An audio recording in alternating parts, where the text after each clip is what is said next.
शिशम यस्य देवाः यस्य छायामृतं यस्य मृत्युः तस्मै देवाय हंसा विधेम।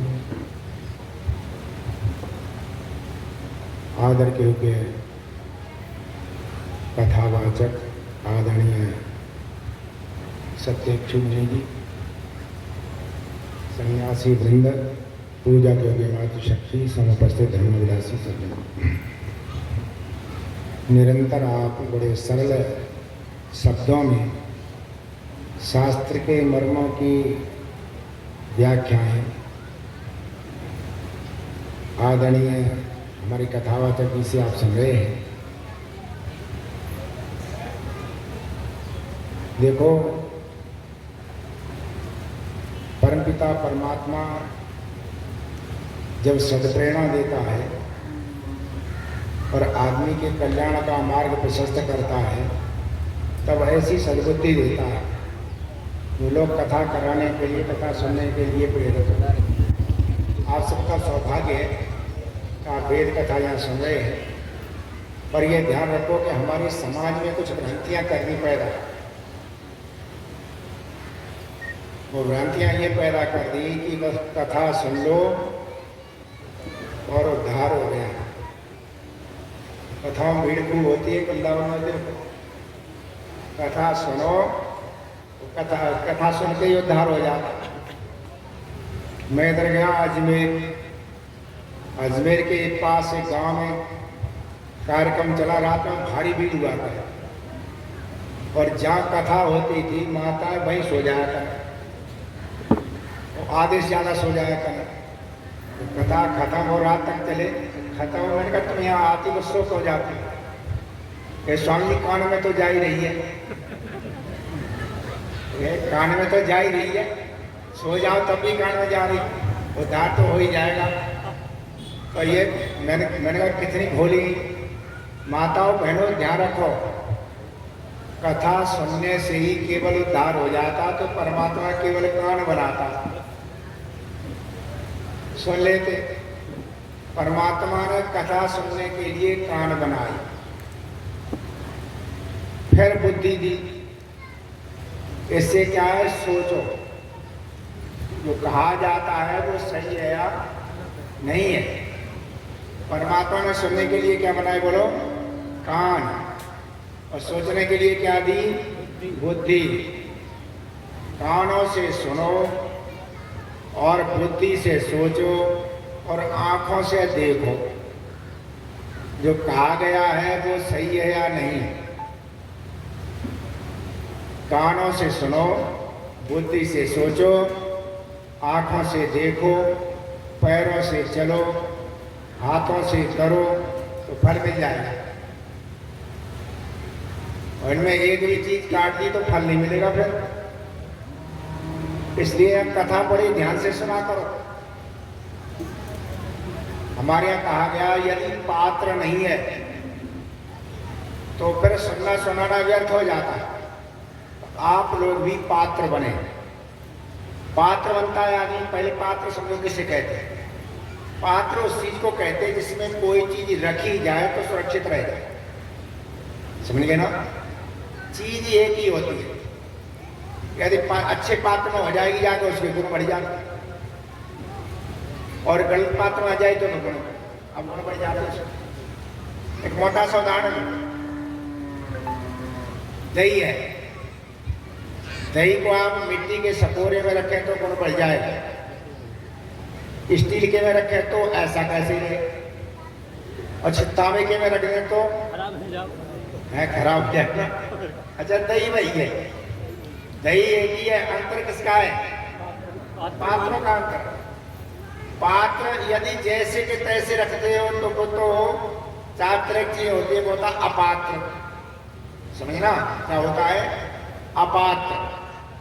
एक होता कुपात्र, एक होता है पात्र, एक होता है सुपात्र। अपात्र क्या है, अपात्र ये है कि दूध ले आए तो साहब इसमें डाल दो, अब दूध इसमें रुकेगा नहीं, रुकेगा ना। तो ये क्या है, चंद्र क्या है, दूध के लिए अपात्र है। और पात्र क्या है, स्टील का बर्तन। उसमें दही रह जाए। और सुपात्र क्या है? मिट्टी का सपोरा, वो दही के गुणों को बढ़ा देगा। और कुपात्र क्या है? तांबे का बर्तन, वो दही को गड़बड़ कर देगा। उसी तरह से श्रोता की कान में जाती है ना, तो वही चीज जब वो बुद्धि में डाल के सुनता है तो अनेकों प्रकार की हो जाती है। पंडित किशोरी लाल आज समाज के प्रचार थे, धरवय के ही थे, पुराने लोग जानते होंगे ना। पंडित जी कह रहे किशोरी लाल प्रचार करने गए और ऊंचे गांव ही घटना। तो पंडित जी ने कहा कि सामग्री में घी डाल दिया करो, और वैसे भी घी डालो, सामग्री में घी डालने से उसके गुण बहुत बढ़ जाते हैं। जिस चीज में घी डालो तो उसके गुण कई गुने बढ़ जाते हैं। एक चौधरी बैठा, उन्होंने कहा पंडित जी मैं तंबाकू में कूट लिया करूँ। तंबाकू में कूट दिया करूँ। अब ये क्या है?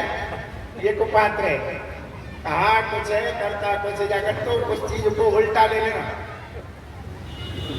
एक हमें पंडित जैसे बैठे शास्त्री जी, मिश्रा जी, पूर्व नाम है इनका। उन्होंने सोचा ये लोग सुधरे कैसे। मैंने कहा गांव में शराब भी बहुत है, मैंने कहा सुधार होना चाहिए। तो वो पढ़े लिखे आदमी वैसा कोई होता तो उन्होंने सोचा कि पढ़े लिखे हैं तो कोई पढ़े लिखे ढंग से समझाओ। तो गांव में कहा शाम को कथा था होती, तो उन्होंने कहा देखो मैं समझाता हूँ। तो उन्होंने 2 बर्तन लिए, एक बर्तन में शराब रख दी और एक बर्तन में पानी रख दिया। उन्होंने केंचुआ लिया, केंचुआ लेकर के शराब वाले गिलास में डाल दिया, केंचुआ मर गया। और एक लेकर के पानी में डाल दिया, केंचुआ तैरने लग गया। उन्होंने कहा जिससे कुछ शिक्षा ली। अब एक वक्त पात्र बैठा हुआ शराब, उन्होंने कहा पंडित जी शिक्षा ली आज, ये तो बढ़िया गुण आज पता चला कि शराब पीने से पेट के सब कीड़े मर जाएंगे। सारे कीड़े मर जाएंगे। तो पात्र शिक्षा यूं ले लेता है। तो हमें क्या बनना है बोलो? समझ आए बेटा? क्या बनना है? सुपात्र बनना है। हमें ना अपात्र बनना है ना कुपात्र बनना है। हमें क्या बनना है? सुपात्र। अपात्र भी नहीं बनना। अपात्र कैसा होता है? अपात्र ऐसा होता है कि एक गांव में कथा रख दी, जैसे हमारे पंडित जी कथा करने आए। अब कथा रखी तो यहाँ तो अब ये पंडित जी कथा करें, पंडित जी कोई परीक्षा तो बना नहीं होगा। ये वेद कथा है, भागवत की कथा करते हैं तो परीक्षक और बनाया जाता है। यहाँ भागवत कथा होती है, भाई परीक्षक बनाया था, पीले कपड़ा पहले बैठता है नीचे कथा सुनने के लिए। कभी जाना भागवत कथा। अब सारे परिवार में कभी कभी क्या होता है, लोगों को पता होता नहीं, ये तो परिवार सौभाग्यशाली है, इन्हें पता है कि कथा ऐसे होनी चाहिए ना। लोगों को जब धन आ जाता है सोचते कथा करा दो। अब कथा के लिए सही मिल जाए, पंडित जी जैसे मिल जाए तो कथा बढ़िया हो जाए, और नहीं तो फिर उन्हें ले आते पाकर नहीं होगा। अब वो कथा शुरू होने के लिए घर में सब नौकरी कर रही, कोई स्कूल जाए, कोई ड्यूटी जाए, उन्हें कोई परीक्षक कौन बनेगा? अब परीक्षक बनने के लिए कोई तैयार नहीं, कोई हमें ड्यूटी जाना, लगे क्या कहाँ जा रहा वहाँ। उनके घर में एक चाचा हो, चाचा गढ़िया हो, ब्याह हुआ नहीं, उनके चाचा फ्री है, और चाचा का भी उद्धार हो जाएगा, कथा सुन लेगा। चाचा का भी उद्धार है, चाचा को बना दो। चाचा बोला कि भाई हमें बीड़ी पीते, तो बोले कथा चले मत पियो बीड़ी। चाचा बोलो चलो ये तो मान लेंगे। चाचा कपड़ा पीले करके बैठा दिया। गांव के बालक बदमाश कथा था तो सुनते रहा, और चाचा को बीड़ी की तलब लगी। दूर बालक बैठे खेत में, बालक ने बंडल दिखाया, चाचा वहीं से बैठे चप्पल दिखाए रहो। चाची बोले क्या कर रहे तुम? बीड़ी दिखाई रहेगी। अब चाचा कथा सुनी ना है, मैंने रोका गया, मत करो कथा में देना पड़ेगा। पूरे दिन कथा खत्म हो गई। दूसरे दिन जब पंडित जी बैठे कथा करने के लिए, जब कथा करने के लिए पंडित जी बैठे तो वहां पूछा जाता है, वहां ये पूछते हैं कि कल कथा कहाँ खत्म हुई? भागवत की कथा करता है। तो पंडित जी ने पूछा परीक्षा जी कल कथा कहाँ खत्म हुई? अब उसने सुनी हो तो बता। तो अपात्र था, जो बोले कहाँ खत्म हुई? तखत में खत्म हुई और कहाँ हुई? कथा कहाँ खत्म हुई? मैंने कहा तखत में खत्म हुई और कहाँ हुई? ये ध्यान रखो, नहीं क्यों कहा कि ढंग से नहीं सुनोगे तो ये कथा ही खत्म हो जाएगी, 7 दिन के बाद ही खत्म हो जाएगी। आगे नहीं बननी कथा, कथा आगे बढ़ानी है तो क्या नहीं बनना? बोलो अपात्र नहीं बनना है, समझ गए ना? और कुपात्र भी नहीं बनना है। सुपात्र ना बनो तो पात्र तो बने रहो, सुपात्र ना बनो तो पात्र बने रहो। पात्र बने रहोगे तो ये सब लोग मिलकर जो कथा करा रहे हैं, इस कथा का लाभ आपको मिलेगा। कथा आप सुनेंगे, कथा का लाभ आपको मिलेगा, वह शर्ते आप क्या बने? सुपात्र बने तो बहुत बढ़िया बात। ये सुपात्र न बन सके तो पात्र तो बने ही नहीं, ऐसे बनेंगे तो निश्चित रूप से कथा का लाभ होगा, ठीक है ना? अब पात्र बनने के लिए करना क्या है? पात्र बनने के लिए हमें करना यह है कि देखो, आप सब यहाँ इकट्ठे होते हैं, सबकी इच्छा ये होती है परमात्मा हमारा जीवन शांतिमय हो, यही तो होती है सबकी भावना कि हमारा जीवन बस ठीक है, ठीक है, हमारा जीवन कैसा हो, सुख शांति से, समझ गए ना? सबकी ये विलासा है, कथा भी इसीलिए सुने आए, सब इकट्ठे भी हुए। पर ये ध्यान रखना, मैंने पहले कह दिया है कि केवल सुनोगे नहीं, सुनोगे करोगे नहीं तो कुछ नहीं होना।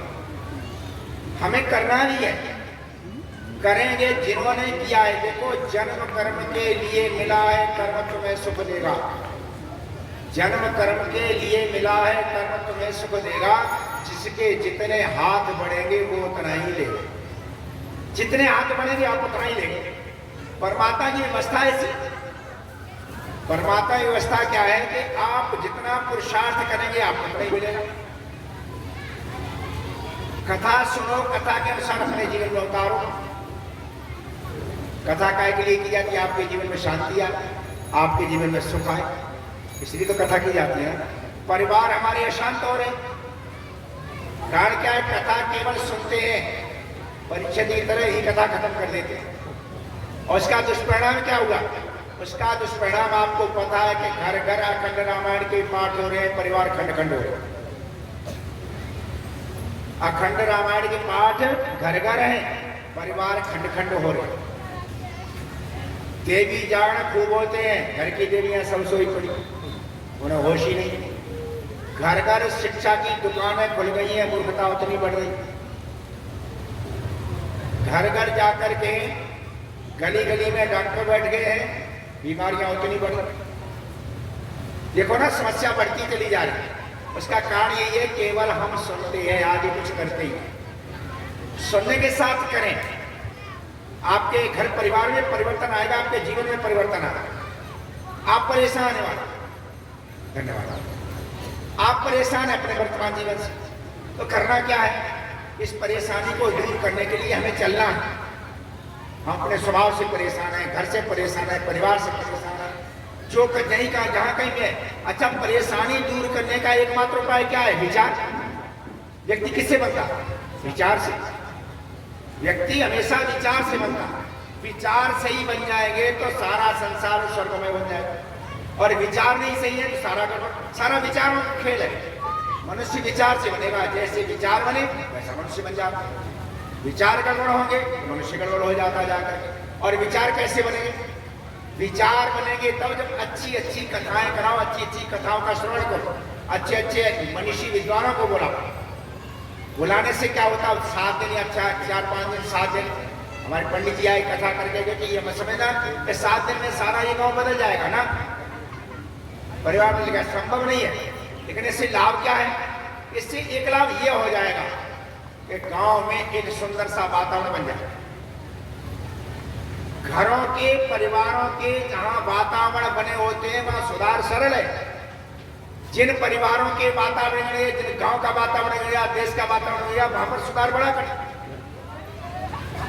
आप देखते ना कितना उपदेश हो रहे, उपदेशों का असर क्यों नहीं हो रहा? इसलिए नहीं हो रहा कि घर का वातावरण ठीक नहीं।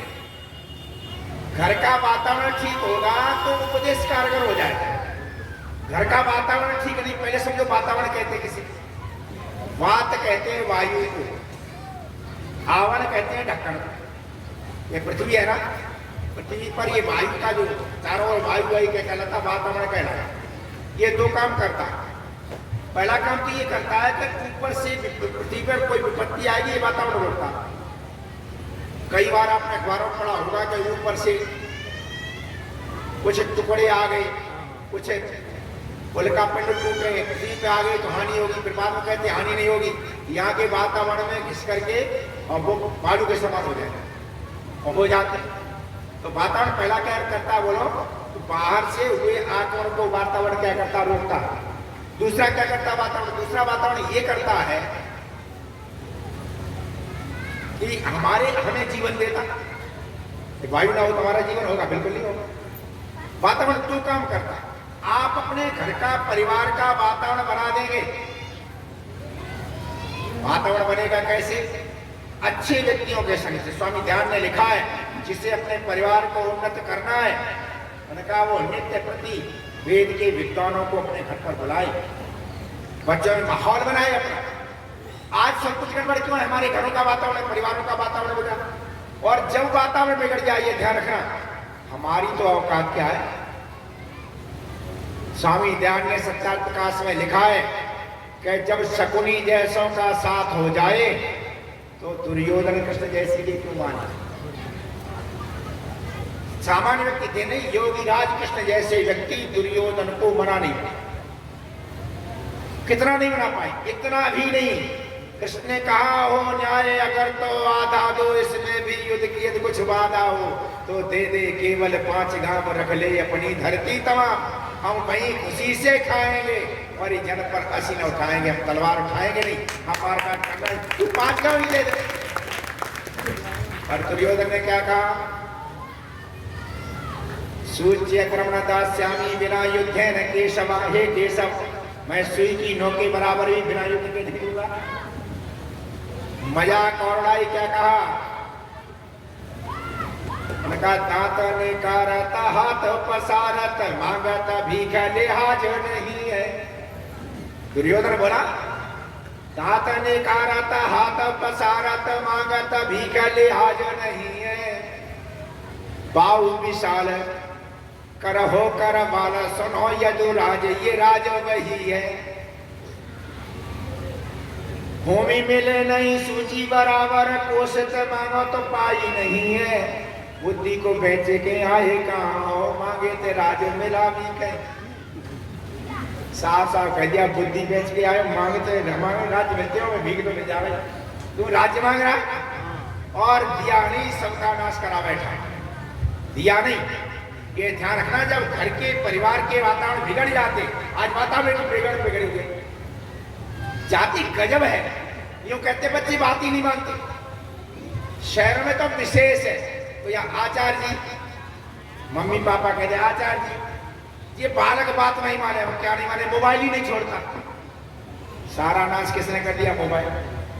ये मोबाइल ही नहीं छोड़ता, मतलब तुम छुड़वाओ ना। शायद ने कहा माता की इतनी मानता, उसकी किसी की भी नहीं मानेगी, या मेरे कहने से मानता ही नहीं, तू कह लिया छोड़ता ही नहीं। माँ बाप करने लगे बच्चों से ज्यादा जिद करो, आजकल बच्चे फांसी लटकने लगे। पहला जमाना ये था जब वातावरण सही था, माँ बाप से बच्चे डरते थे।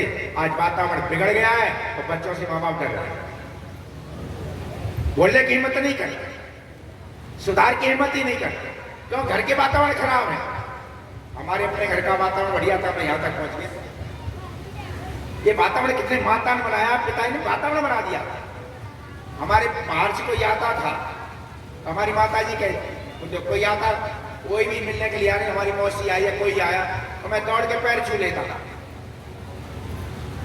वो बाहर के आने वाली हमारी ताई चाची या मौसी को देख कहती थी, तेरे बालक बहुत बढ़िया है, आते ही पैर छूते और बिना कहे छूते, बिना कहे हम भी नहीं छूते थे। लेकिन माता जी बर्तन साफ कर रही, कोई घुसा करके माता जी की निगाह घूमी, जब मैं समझ गया पैर छूने, वो निगाह घूमी तो पता ये पैर छूने। माता जी का इतना नियंत्रण, निगाह भूमि के हमने पैर छुए थे। मतलब माँ के इशारे पर हम चलते थे। हमारा क्षेत्र तो ज्यादा बदमाशों का था। हमारी माता जी ने कहा ये गिल्ला हो जाएगा, बदमाश हो जाएगा, इसको आगरा पड़ा 250 किलोमीटर दूर। आगरा पढ़ने के लिए जाओगे और 7वीं पढ़ते वहां कमरा ले दिया। अब याद के बालक को शहर का अच्छा लगा। 3-4 महीने में सूख करके यूं हो गया 15-15, पर आया नहीं। जब घर गया तो पिताजी ने कहा तो इसे डीएम बनावेगी कि मारेगी, इसकी हालत खराब हो रही है। माता ने रोक रखा। माता ही चुप रही, मैं अंदर से खुश गया, बढ़िया रहा। पिताजी ने तो सिफारिश कर दी, अब नहीं जाना पड़ेगा। 6 दिन के बाद छुट्टी खत्म हुई। हमारी माता जी ने हमारा बस्ता तैयार किया और बुलाया, तुझे जाना है कि नहीं जाना? मैंने कहा ये ना मानेगी, ये नहीं मानेगी। माता जी ने कहा सुन, तेरे से मैंने पहले पूछा था कि तू चला जाएगा। मैंने कहा हाँ, कहा तो था मैंने। तो देखो पीठ पर सिर पे हाथ घुमा के माता जी ने कहा कि जिसको जैसे अन्य माताओं को अपना बालक प्यारा है उससे ज्यादा तू हमें प्यारा है। तेरे जाने के बाद मैं रोती हूँ, तू ये सोचे ये रोती, तेरे सामने नहीं रोती, लेकिन इतना सब कुछ पत्थर का है इसलिए कर रहा हूँ जिससे कि तेरा जीवन बने। अब सुन ले, सुन ले, मेरा तेरे ऊपर कोई दबाव नहीं है। तू रुकना चाहे तो आज रुक जा, लेकिन तेने मेरे से कह दिया था मैं वहां पढ़ूंगा। और पीठ पर हाथ निकाल करके माता जी ने क्या कहा, सुन, हमारी माता जी अनपढ़ थी पर साहित्य बढ़िया था। माता जी की 2 लाइन है, केवल कहीं 2 लाइन में हम बस्ता लेकर चल दिए। माता जी ने क्या कहा, सूर सतीरन पे चढ़ के फिर जीवे की आस करे कब होना। सूर सतीरन पे चढ़ के फिर जीवे की आस करे कब होना। ये एक टेका है शीलन की मुखत कह के बदले कब होना। शीलवान वो होते हैं जो मुख से कहते हैं, कभी बदला नहीं करते हैं। अब ये तू बदलता है तो रख दे। मैंने वहीं पैर छुए, मुझे अब जा रहे हो नहीं, लौट गया मैं। अच्छा, इतनी कठोरता ने दिखा दी तो मैं पहुंचते जाकर के और जैसे और बालक करते वैसे हम करते रहते। ये माँ की कठोरता। माताओं ध्यान रखो, यदि आपके बच्चे आपकी बात नहीं मानते, देखिए आपके पूजा पाठ जब तक सब बेकार। राष्ट्र आपके आधार पर है, देश आपके आधार पर चलेगा। देश में जो कुछ होगा, बच्चे कहां से आएंगे? आपके परिवारों से। ये गुंडे, बदमाश, बलात्कारी कहां से आते हैं? ये आसमान से करते ही आपके यहाँ से आते। जब आप घर का परिवार का वातावरण बढ़िया बना लेंगे, कथाओं का मतलब यही है। अब कितनी बढ़िया बढ़िया बातें हमारे शास्त्री कह रहे हैं, इतनी बातें सुनो और सुनकर के केवल यही नहीं कि हम सुनिए, घर ले जाओ इन बातों। जब ऐसा कर दोगे जाकर के, इसके लिए आपको तपस्या करनी पड़ेगी। आप अंधाधुंध करते रहेंगे तो बात नहीं बनेगी। आपने अपने में सुधार लाना पड़ेगा। आप में सुधार नहीं आएगा, आप बीड़ी फूक रहे हैं, बालक को सोचते कि ये बन जाए, राणा पिता बन जाओ, ना बने। हमारे गुरुकुल में एक बालक पढ़ने के लिए आया। अब बालक बढ़िया पर बुद्धि नहीं चले। उसकी दादी बोली, बेटा 6-7 दिन में गुरु जी ले लो, 6-7 दिन तू मेहनत करके देख, बुद्धि चल जाए, गुरुकुल में जीवन बन जाएगा। अरे 6 दिन के लिए रख लो, 7वें दिन आ जाएगा। 7 दिन तक बच्चा चला ही नहीं। 7वें दिन उसकी दादी आई, बेटा तू मेहनत कर, गुरुकुल बढ़िया जगह चल जाएंगे हम। बालक 6-7 दिन तक हमें विचार सुनता रहा। बालक ने भोले से समाज से कहा कि अम्मा, पिताजी शराब पीवे, तू हुक्का पीवे, मम्मी गुटखा खावे, अब अर्जुन सिंह खाते बन जाओगे विद्वान। बालक की वेदना थी। बालक बोलो कहाँ से विद्वान रहते तो ये करे भाई, पिताजी शराब पीवे, अम्मा तू हुक्का पीवे और मम्मी गुटखा खाती है। अब अर्जुन सिंह खाते विद्वान बन जाए, अर्जुन सिंह तो बुद्धि वैसी मारते। बच्चे का नाश करने वाले माँ बाप हुए कि नहीं हुए जाते? ये स्थितियां बन गई है। माताओं ध्यान रखो, आप यदि चाहें तो आपके घर में रामकृष्ण पैदा होंगे, आपके यहाँ शिवाजी पैदा होंगे। ये अत्याचारी व्यभिचारी कैसे पैदा हो जाएंगे यदि माताएं नहीं चाहती? लेकिन आपको तपस्या करनी पड़े। जो माताएं ये कहती है ना कि हमारे बच्चे बात नहीं मानते, मुझे उन्हें तरस आता है। बच्चे नहीं बात मानते, उनका जीवन तो कितना गया हुआ। माँ की बात बच्चा न माने, जो मरने की बात।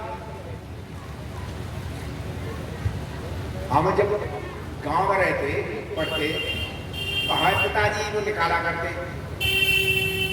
भैंस का दूध, गाय का दूध। पिताजी कहते पट्टा खोल दे, मैं पट्टा खोल देता। पट्टा दौड़ भी जाता भैंस के पास, एक दिन पट्टा गए ही नहीं, सारी रात का भूखा पट्टा, मैंने खोला वो गए ही नहीं। हमारे पिताजी बोले खोलता नहीं है, मैं खोल दिया जी हथली का। हमारी माँ खड़ी थी, हमने कही भैंस ने मना कर दी। मैं पहली बात देखी भैंस मना कर दे, भैंस ने मना कर दी। हमने कही माता जी भैंस मना कर दे। अरे तेरी कहावत नहीं सुनी, भैंस के नैना ने पट्टा जाने, है ना, भैंस के नैना पट्टा जा जावे बोला, बिल्कुल पट्टा बिल्कुल नहीं गया। हमने कहा क्यों नहीं जा रहा, हमें माँ बोली पेट नहीं भरा इसकी अम्मा कहते हैं। अब सानी आनी और बढ़िया कर करा करके बिल्कुल दंड कर दी। 1-1.5 घंटे बाद पिताजी बोले खोल दे पट्टा, पट्टा खोलो, पट्टा पूछ उठा कर भगे लग गया जाकर। अच्छा भैंस ने दूध, अब भैंस का दूध निकाल लिया। माताओं ध्यान रखो, जब इशारत है भैंस को पट्टा भी बात मान जावे, भूखो पट्टा, और जिनके इशारत से बालक बात नहीं मारे भैंस से पे नीचे उनकी चीजें बता के भैंस कहीं नीति है जो बालक नहीं मान रहे। जब भैंस अपने सारे से पट्टे को मनवा दे, अच्छा भूखा पट्टा, और भैंस का ये सारे से कहता है, लेकिन जिन घरों में बच्चे नहीं मानते वे उनकी स्थिति क्या है, सोचो विचार करो। तो यहाँ से जाने के बाद केवल हंसी की बात नहीं है, ये आपके घरों परिवारों को स्वर्ग बनाने के लिए है। आज से ही परिवर्तन का आप लोगों से भी निवेदन है, अभी से परिवर्तन कर दो। घर के वातावरण बनाओ, परिवारों के वातावरण बढ़िया बनाओ, कथाओं में बच्चों को लाओ, साथी जैसों को बुलाओ, कथा करवाओ। घर का वातावरण होगा, परिवार का वातावरण बन जाएगा, गाँव का वातावरण बन जाएगा, गड़बड़ होगा ही नहीं। वातावरण बनाने का हमारे वातावरण बिगड़ गए हैं, इससे बड़ी स्थिति खराब हो रही। सरकारें नहीं करेंगी ये काम तो हम लोगों को करना है। तो अपने घरों और परिवारों का वातावरण बनाने के लिए करना क्या है, आज से शुरू करो। पहले हम अपने उद्धार का रास्ता प्रशस्त करें। जैसे यहाँ से और उस पेड़ तक जाने के लिए चलना पड़ता है, नहीं चलना पड़ता, चलेंगे तो चलने की शर्त क्या होती है, अपने पैरों के नीचे की जमीन छोड़नी पड़ती, छोड़ोगे तभी चलोगे ना। उसी तरह जैसे भौतिक क्षेत्र में जाने के लिए पैरों के नीचे जमीन छोड़नी पड़ती है, उसी तरह आध्यात्मिक क्षेत्र में चलने के लिए विचारों की जमीन छोड़नी पड़ेगी। आप बीड़ी भी पीते रहे, शराब भी पीते रहे और उत्तम परिवार भी बना ले, कैसे संभव होगा? एक ही काम होगा, या तो गाल बजा लो या सिर्फ गाल बुला लो या हंस लो, दोनों तो होंगे नहीं। उसी तरह से हमारी आध्यात्मिक उन्नति के लिए, आत्मिक उन्नति के लिए क्या करना है? कहते बीड़ी ना छूटे, शराब नहीं छूटे, छूटेगी नहीं। आपका आत्मबल इतना गिर गया, इतना गिर गया, इतना गिर गया है, आप बीड़ी की बात करते, शराब, जिनकी आत्मबल बढ़िया रहे, जिन्होंने साधना की है, उन्होंने देश के लिए बीड़ी नहीं छोड़ी, देश के लिए जिंदगी छोड़ी। हंसते हंसते फांसी टके, वो भी तो आदमी थे। वो कौन आदमी थे? वो वही थे जिनने आत्मिक बल ठाटे मारा। आत्मिक बल कहां से आएगा? प्रभु के ध्यान से आएगा। आप सब, आपको कुछ नहीं आता, फिर भी साहब घर में एक आसन ले, ठीक है ना, आसन ले लो, चाहे बढ़िया आसन ले, चाहे बोर ही ले लो, पर आसन रोज बदलना नहीं है। जो आज आसन है वही रखना। घर में एक स्थान बना लो, आपको सवेरे शाम को बैठना है, समझिए ना, सवेरे शाम को बैठना है, प्रभु का नाम लेना है, अपना चिंतन करना है। संसार बदलेगा हमसे। हम सवेरे और शाम को बैठे, सवेरे उठे फिर बैठे, और शाम को सोने फिर बैठे। सवेरे उठ करके प्रभु से ये प्रार्थना करें, हे प्रभु आज का जीवन हमारा शुद्ध पवित्र हो। आज हम छल कपट नहीं करेंगे, आप हम गलत काम आज नहीं करेंगे। आज का जीवन हमारा कैसा हो? शुद्ध और पवित्र हो, ऐसी प्रतिज्ञा करें। और शाम को प्रतिज्ञा, शाम को अपना निरीक्षण करें कि जो कुछ गड़बड़ी हुई है परमात्मा आज हुई है, कल से नहीं हो, आज हुई से कल से नहीं हो। आप देखेंगे परमात्मा आपको प्रतिदिन आत्मबल बढ़ाता चला जाएगा। आप बैठे तो सही। अच्छा दुकानदार होता ना, जो दुकान करते हैं, दुकानदार, डॉक्टर साहब बैठे और बैठे। दुकानदारी में क्या होता है? क्यों डॉक्टर साहब शाम को हिसाब लगा रहे थे कितनी दवाई बिकी है ना। हर दुकानदार शाम को हिसाब लगाता है कि इतनी दवाई बिकी है, इतनी रह गई। और जो दुकानदार शाम को हिसाब नहीं लगाता ना, उसका दिवाला निकल जाता, अनासना खर्चोतरा दिवाला निकल गया। उसी तरह हमारा जीवन एक दुकान है। शाम को बैठो, सवेरे बैठो और आत्मचिंतन करो, कहीं ऐसा तो नहीं दिवाला निकल रहा, कहीं हमारे जीवन में सत्यता, ईमानदारी सब तो नहीं निकल गई। यदि ऐसा निकल गया तो दिवाला निकल गया। सवेरे शाम को बैठेंगे, परमपिता परमात्मा से प्रार्थना करो प्रभु हमारा जीवन शुद्ध पवित्र हो, तो निश्चित रूप से मैं दावा करता महीने भर बैठ के देखो, धीरे धीरे करके आपका जीवन शुद्ध पवित्र होगा। आपने अपने आप आत्मबल बढ़ेगा और ऐसा आत्मबल बढ़ेगा, ऐसा बढ़ेगा, बड़े से बड़े काम आप करने में समर्थ हो जाए। यदि ऐसा नहीं तो आत्मबल होता ही नहीं। आपने देखा ना, तो वो नेता बन गया है ना, पैसा हो गया, कोठी हो गई, मंत्री हो गई और फिर भी मर गया, मर गया, आत्महत्या कर मरा, इसलिए कि आत्मबल नहीं बढ़ पाया। धन तो बढ़ गया, कोठी बन गई, सब बढ़ गया, लेकिन आत्मबल नहीं बढ़ा, मर गया। आत्मबल जब आ जाता है ना तो सारे साधन छोटे हैं। आत्मबल आ जाए तो सारी साधन अपने आप बिना साधन के आनंद आने लग जाता। तो माताओं बहनों सज्जनों ध्यान रखो, ध्यान रखो हमेशा ही आप सब लोगों को आज से ही बैठना है, आज से ही साथ है। और दुनिया जो अब कहती है, जिसे पढ़ा लिखा कहते हैं, उसकी माननी नहीं।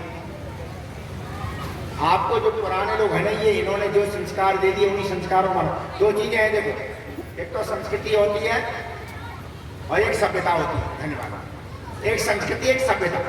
सभ्यता क्या है? शरीर है। संस्कृति क्या है? आत्मा। हमारी संस्कृति चली गई, सभ्यता रहेगी। बढ़िया कोठियां बना लेते हैं, बढ़िया वस्त्र पहन लेते हैं, बढ़िया बर्तन लगा लेते जा करके, बढ़िया कटिंग कटा लेते जा करके। पुराने लोगों में ये चीज नहीं, उन्हें बढ़िया घर बनाने नहीं आते, उन्हें बढ़िया देखे ना पुराने लोगों को कपड़ा कैसे पहनते हैं। लेकिन संस्कृति है, संस्कृति चली जाती तब क्या हो जाता है? घर परिवार टूटेंगे। संस्कृति में क्या है? सत्य है, अहिंसा है, ब्रह्मचर्य है, परिवार, ये संस्कृति के तत्व। आगरा में एक सज्जन डॉक्टर थे, उनका लड़का भी डॉक्टरी करता रहा, उसने लव मैरिज कर ली, प्रेम विवाह। घर आगे जाकर के कुछ दिनों में जानते हो ऐसे ज्यादा विवाह चलते नहीं, लड़ाई झगड़ा हुआ, तलाक हो गया, संबंध टूट गया। लड़का भी डॉक्टर था, बाप भी डॉक्टर था। कुछ दिनों के बाद में एक दिन उनके घर में पोछा लगाने वाली थी, वो आई। जो आई तो उन्हें गई, डॉक्टर साहब तनख्वाह दे दो। डॉक्टर साहब बोले कभी तो तू 3 तारीख को लेगी, कभी 6 तारीख को, कभी 8 तारीख, एक दिन ले लिया कर। बोले डॉक्टर साहब क्या करें, हमारा पति शराब पीता, उसे पता लग जाए इसी तारीख में तो जबरदस्ती ले लेता, हमें बच्चे ही पालने, इसलिए मैं तारीख नहीं किसी भी दिन ले ली। तो डॉक्टर साहब छूटते क्या वाले पढ़े लिखे, क्या जब वो ऐसा नालायक है तो उसे छोड़ दे, भाई छोड़ दे, इसे नालायक क्या रखना। तो अनपढ़ क्या बोली, डॉक्टर ये छोड़ना पकड़ना तो पढ़े लिखे लोग करते, तुम्हारे जैसे ये छोड़ना पकड़ना तो जैसे पढ़े लोग करते हैं। हम तो अनपढ़ हैं, हमें तो संस्कार वो मिले कि पति चाहे जैसा भी है उसे सुधारना है, सारे जीवन निभाना। और यही चीज रही है कि देश की संस्कृति बची, देश की सभ्यता बची रही, अत्याचार विचार बड़े नहीं आते। वो संस्कृति हमें भी लानी है हमारे घरों में, परिवारों में। परमपिता परमात्मा कृपा करे। समय पूरा हो गया है, आप सब हाथ जोड़ करके बैठे, माता बहनों सब हाथ जोड़ करके बैठे। सौभाग्य का उदय तभी होगा जब कुछ करोगे, नहीं तो होगा नहीं। आप केवल इतना करना, हम व्रत दिलवाते हैं, ठीक है ना। व्रत यही है, आप नहीं पढ़े कोई बात नहीं, आप बैठो सब, आपके अंतर हृदय परमात्मा अपने आप कहेगा तुम यहाँ गलत है, और जब ये कहे तो वही चीज छोड़नी बस। और नहीं छूट गया परमात्मा प्रार्थना, प्रभु ये बीमारी हमसे छुड़वा दो, तो करेंगे ना। आत्मोद्धार के रास्ते पे चलोगे क्या डूबोगे? चलेंगे ना। उम्र का जिसमें कुछ नहीं है, किसी भी उम्र का बैठो, आपके देखा देखी बच्चे बैठेंगे, आपकी बात को मानेंगे, तो आप आज से बैठना शुरू करो। सुंदर सा आसन लो, घर में एक ही जगह बैठना, ठीक है ना। और सब काम निपटा के बैठना है। भूख लगी हो तो रोटी खा के बैठना, ना भूख नहीं बैठने थे, निश्चिंत होकर बैठो। मैं एक बार कहीं था शास्त्री जी, अब भूख लगी, संध्या का भोजन दे दो। बोले अरे गुरु जी तो संध्या ही नहीं करी, अगर रोटी खाए कर लेंगे, कितने मना करी। कभी ने लिखा है, कबीरा भूखे क्यों करी करे भजन में भंग, और जाको और टुकड़ा डाल के भजन करो निसंग। ऐसा काम का भौकली बीच में आराम से बैठो, तो सब काम निपटाए बैठना, न कहीं कोई तो आसन लगाए वहां बैठो, तब तक अब दूध गर्म करने को रह गया। सब निपटाए, देर कितनी हो जाए, और व्रत लेकर के जाना। व्रत को श्रद्धा से करना है। कैसे करना है? श्रद्धा से। ये नहीं है व्रतवादियां जबरदस्ती करें। एक व्यक्ति ने व्रत ले लिया, रोज संध्या कर रहे हैं, अब परेशान होकर के आया, ये दे देता है। उसकी पत्नी बोली जल्दी कर लो, रोटी खा लो। अरे रोटी तो खाने में, संध्या में तो आग लगा दी है। अब ऐसा संध्या में आग लगा दी, ऐसा आग लगाने वाला ध्यान कर रहा है। शांति से बैठ के करना, ठीक है ना? हाथ जोड़ करके बैठिए, हाथ जोड़ के बैठो, बोलो ओम संश्रुतेन गमे महई मां श्रुतेन विरादिशी। हे प्रभु, मुझे ऐसी शक्ति दो कि मैं सुने हुए उपदेश के अनुसार आचरण कर सकूं। हे प्रभु, मुझे ऐसा सामर्थ्य दो कि मैं सुने हुए उपदेश के विपरीत आचरण कभी न करूं। परमपिता परमात्मा से प्रार्थना है आपके संकल्प को पूरा करें। कथा के आयोजक जो यहाँ हैं उनको भी हम बहुत बहुत धन्यवाद देते हैं। परमात्मा दिन दुना रात चौगुना उनको बढ़ाता रहे। और अपने साथी भी बैठे, उनका भी बहुत बहुत धन्यवाद है।